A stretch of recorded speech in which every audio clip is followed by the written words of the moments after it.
നമ്മുടെ നാട്ടിലെ പല ആളുകളും അറിഞ്ഞിരിക്കേണ്ട ഒരു വിഷയമാണ് ഞങ്ങൾ നിങ്ങളുമായി പങ്കുവെക്കുന്നത്. ലോക്കൽ ബോഡികളിൽ, അതായത് തദ്ദേശ സ്വയംഭരണ സ്ഥാപനങ്ങൾ, പഞ്ചായത്ത്, മുനിസിപ്പാലിറ്റി, കോർപ്പറേഷൻ, ഈ സ്ഥാപനങ്ങളിലൊക്കെ സാമൂഹ്യ സുരക്ഷാ പെൻഷന് വേണ്ടി പലരും അപേക്ഷ നൽകാറുണ്ട്.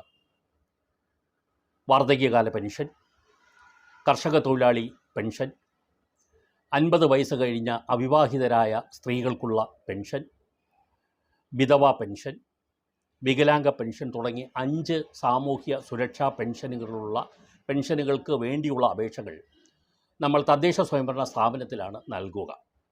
ഓൺലൈൻ ആയോ നേരിട്ടോ അക്ഷയ കേന്ദ്രങ്ങൾ വഴിയോ നമ്മൾ ഈ അപേക്ഷ കൊടുത്തു കഴിഞ്ഞ് ഇത് നിരസിച്ചു കഴിഞ്ഞാൽ പിന്നെ എന്ത് ചെയ്യണമെന്ന് പലർക്കും അറിയില്ല. ഇതിൻ്റെ അപേക്ഷകരിൽ പലരും